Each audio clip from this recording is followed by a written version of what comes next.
नमस्कार, मैं कमलेश कबीर आपका हार्दिक स्वागत करता हूं इस नए एपिसोड में।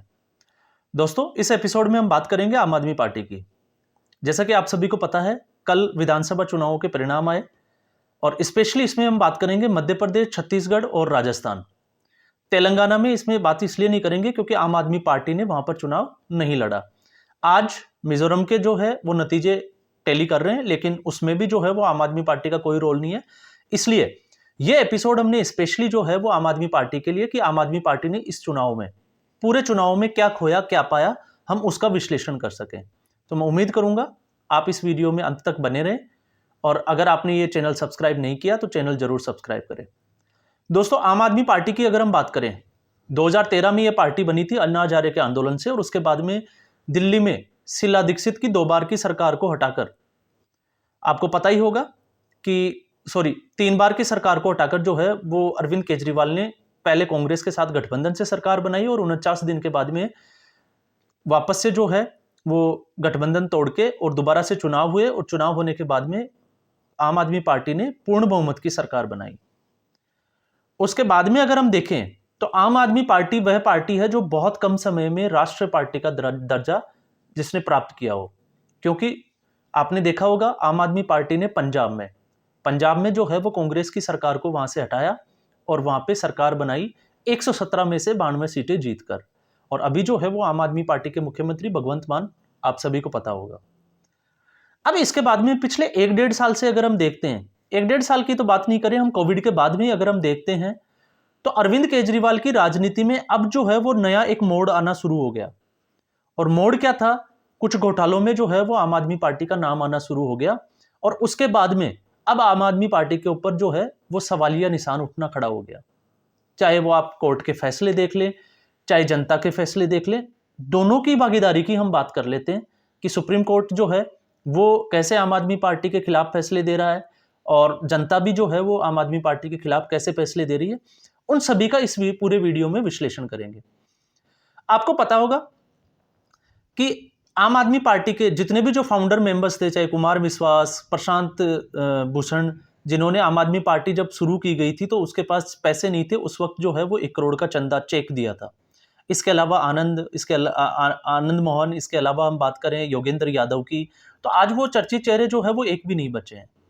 अब जैसे मनीष सिसोदिया, संजय सिंह, सत्येंद्र जैन, राघव चड्ढा, ये जो है वो आम आदमी पार्टी की कमान संभाले हुए हैं और आरोप ये लगते हैं कि अरविंद केजरीवाल ने अपनी महत्वाकांक्षा को, उनकी राजनीतिक महत्वाकांक्षा और पद की लालसा को देखते हुए पहले के जो जितने भी गद्दावर जो लीडर्स थे उनको अपने रास्ते से हटाया और उसके बाद में ऐसे लोगों को अपनी टीम में लिया जो उसके इशारे पे काम कर सके। लेकिन ऐसे चलते चलते उसके ऊपर सबसे बड़ा आरोप लगा वो था दिल्ली के शराब घोटाले का, कि जो पार्टी जो है अन्ना हजारे, जो गांधी के विचारों से प्रेरित थे और उस आंदोलन से जो पार्टी निकली, वो हर गली मोहल्ले में दारू के ठेके, शराब के ठेके खोलने की बात करने लगी।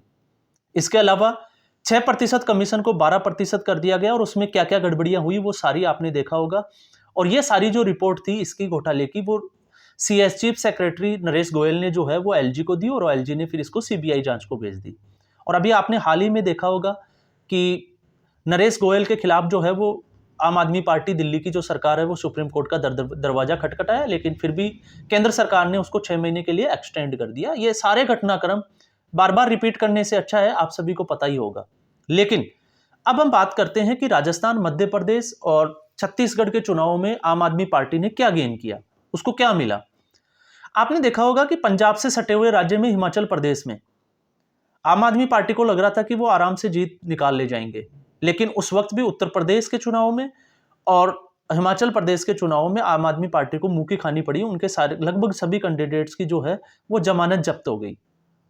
और उसी को लेके अब आम आदमी पार्टी जो है, केजरीवाल की आप प्रेस कॉन्फ्रेंस में सुनोगे कि वो जो है वो देश के प्रधानमंत्री को जो है वो अनपढ़ कहता है और भी तमाम तरह के भाषण देता है और अपने प्रधानमंत्री बनने की जो इच्छाएं भी है वो कई बार जो है वो व्यक्त भी कर चुका है, चाहे उनके नीचे से कुछ लोग करते हो, चाहे कुछ करते वो खुद करता हो, लेकिन ये तमाम तरह की चीजें हमने देखी और कंट्रोवर्सी भी है।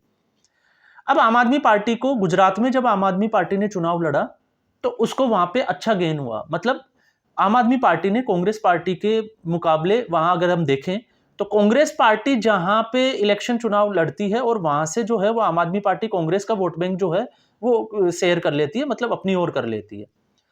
इस बार भी जो है वो आम आदमी पार्टी को ये लगा था कि वो चुनाव जो है उसमें कुछ सीटें निकाल लेगी। और आपको पता होगा कि भगवंत मान और अरविंद केजरीवाल छत्तीसगढ़, राजस्थान और मध्य प्रदेश में बहुत बड़ी-बड़ी जनसभाएँ की, बहुत बड़ी रैलियाँ की। और आप उनके यूट्यूब चैनल को अगर आप देखोगे आम आदमी पार्टी को, तो वहाँ पे मीम्स बना के भी और थंबनेल्स में ऐसे कुछ वो जो डालते हैं थंबनेल्स की, उन्होंने बहुत बड़ा काम करके आए हैं और अब की बार जो है वो सारा जनाधार उनका ही है। अब ऐसा ही हुआ तीनों राज्यों में जब चुनाव हो गए। अब तीनों राज्यों में जब चुनाव हो गए तो कल से हमने देखा कि अरविंद केजरीवाल का कोई इन चुनावों को लेके स्टेटमेंट नहीं आ रहा। अब इस पे हम चुनावों पे नजर डालते हैं तो लगभग तीनों स्टेट में अगर हम देखें तो आम आदमी पार्टी ने 215 के आसपास उम्मीदवार जो है वो चुनावी मैदान में उतारे, जिसमें से अगर हम देखें तो मध्य प्रदेश में 230 विधानसभा सीटों में से 70 विधानसभा सीटों में उन्होंने अपने प्रत्याशी जो है वो खड़े किए थे। और स्पेशली अभी का मैं आपको एक बता देता हूं, ईडी ने जब आम आदमी पार्टी के अरविंद केजरीवाल को समन भेजा था और उस समन के जवाब में जो है वो केजरीवाल ने एक बात बोली थी कि मेरी जो है वो रोड शो है सिंगरौली मध्य प्रदेश में और चुनावी व्यस्तता के कारण मैं नहीं आ पाऊंगा। हालांकि उसके बाद में उन्होंने ये भी बोला था कि ये जो नोटिस है ये गैर कानूनी है, समन जो है वो गैर कानूनी है। और आप पहले मुझे ये बताइए कि आप जो ये समन भेज रहे हैं मुझे एक आरोपी के तहत भेज रहे हैं या पूछताछ करने के लिए भेज रहे हैं या मुख्यमंत्री की हैसियत से भेज रहे हैं। वो एक नोटिस आपने देखा होगा मीडिया में, उसका भी खूब हो हल्ला चला था। उस सिंगरौली से जो मेयर, जिस मेयर का उस वक्त नाम उछला था रानी अग्रवाल, सिंगरौली की जो मेयर है आम आदमी पार्टी की, वहां पे अरविंद केजरीवाल ने जो है वो रातों रात एक रोड शो प्लान किया और रोड शो हुआ। वो प्रत्याशी जो रानी अग्रवाल है वो भी चुनाव में हार गई है और मध्य प्रदेश की सभी 70 सीटों पे जो है वो आम आदमी पार्टी की जमानत जब्त हुई है और कुछ सीटों पे 1000 के आसपास जो है वो वोट मिले। ये था मध्य प्रदेश का आंकड़ा। अब हम आते हैं राजस्थान। राजस्थान इसलिए इंपॉर्टेंट हो जाता है क्योंकि राजस्थान जो है वो पंजाब का सीमावर्ती इलाका, गंगानगर, बीकानेर, इस इलाके में अगर हम बात करें तो यहाँ पे ये सिख कम्युनिटी के लोग भी रहते हैं, सिख बाहुल्य। और भगवंत मान ने अरविंद केजरीवाल के साथ मिलके जो है वो यहाँ पे बड़ी रैलियां की थी और इनको लगा था कि ये कुछ सीटें, एक दो सीट है जो वो यहाँ से निकाल जाएंगे तो राजस्थान में भी उनकी जो है वो कुछ सीटें हो जाएगी। तो राजस्थान में अगर हम देखें तो राजस्थान में 199, क्योंकि 200 सीटें हैं विधानसभा की, लेकिन एक कांग्रेस के प्रत्याशी जिनकी मृत्यु हो गई थी इस कारण वहां पे चुनाव जो है वो पोस्टपोन कर दिए गए। तो 199 सीटों पे लगभग 88 सीटों पे जो है वो अपने उम्मीदवार आम आदमी पार्टी ने राजस्थान में उतारे और वहां पे भी उनका यही हाल रहा कि सभी प्रत्याशियों की जमानत जब्त हो चुकी है।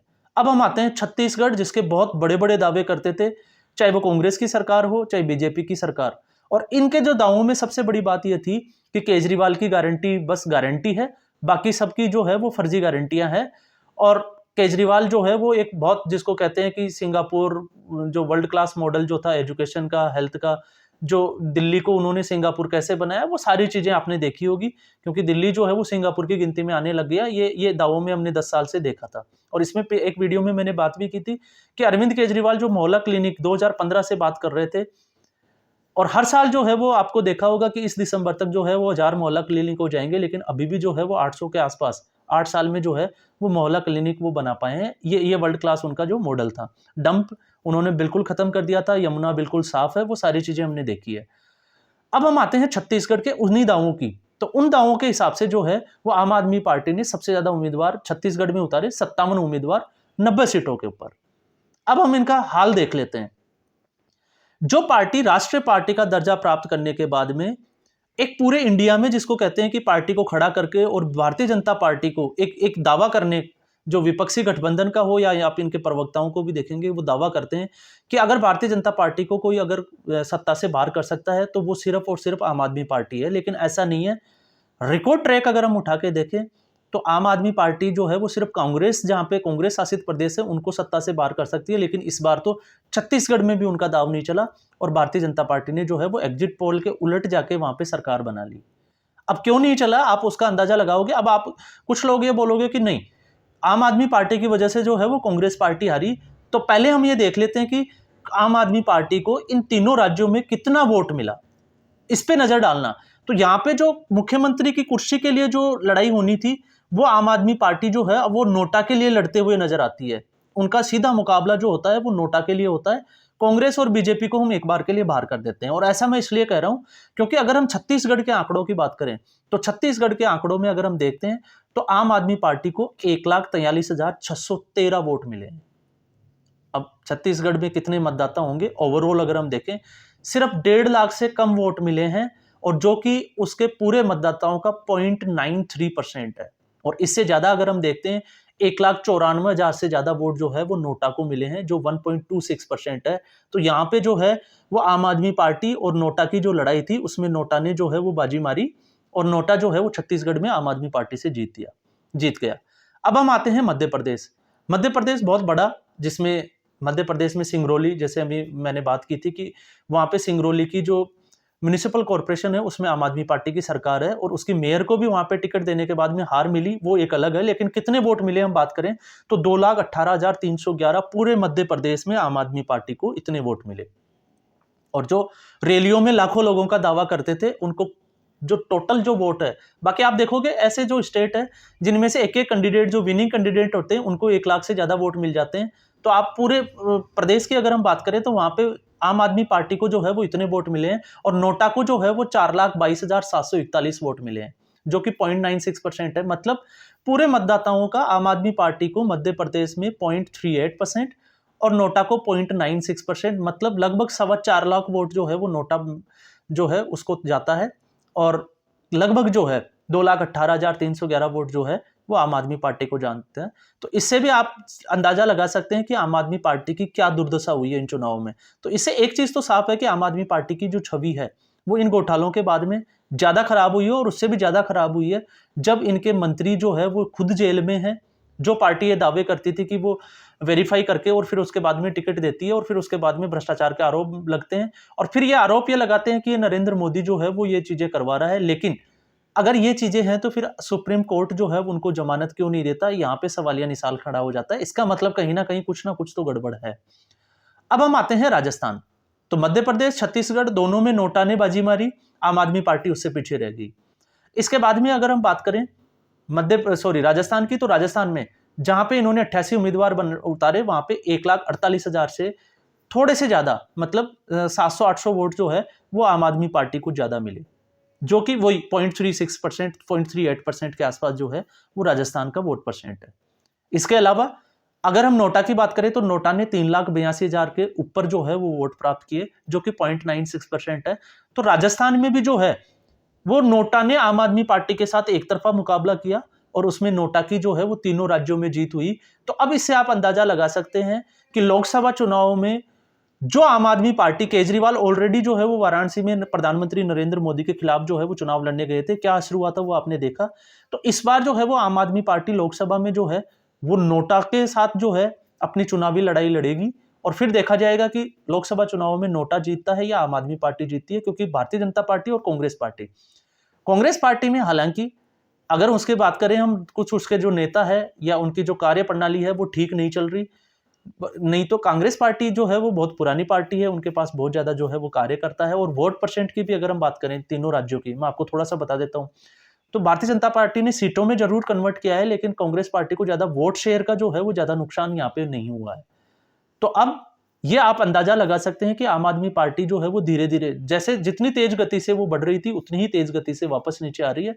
सिर्फ हम गुजरात के इलेक्शन को बाहर कर दें तो, और वो भी कांग्रेस की अपनी गलतियों की वजह से जो है वो आम आदमी पार्टी को गुजरात में फायदा हुआ था। भारतीय जनता पार्टी की यहाँ पे अगर गलतियों की और उसके साथ मुकाबले की अगर हम बात करें तो आम आदमी पार्टी कहीं भी जो है वो टक्कर में नजर नहीं आती है। तो ये था पूरा एपिसोड जो है वो अरविंद केजरीवाल का, आम आदमी पार्टी का। क्योंकि चर्चाएं बहुत हो रही है भारतीय जनता पार्टी और कांग्रेस पार्टी की, लेकिन आम आदमी पार्टी के ना तो कोई प्रवक्ता और ना कोई नेता जो है वो बाहर आके ये चीजें बोल रहे हैं। स्पेशली अगर एक आधी सीट निकल जाती तो फिर शायद हो सकता है बहुत बड़ा हो हल्ला होता, क्योंकि विपक्षी गठबंधन में भी ये लोग जो है वो कांग्रेस के साथ शामिल है, लेकिन ऐसी स्थिति बनी नहीं। तो दोस्तों आज के एपिसोड में बस इतना ही। उम्मीद करता हूँ ये एपिसोड आपको पसंद आया होगा। अगर ये एपिसोड आपको पसंद आया लाइक करें, शेयर करें, और चैनल को मैं एक बार फिर कहूंगा कि आप सब्सक्राइब करें। धन्यवाद।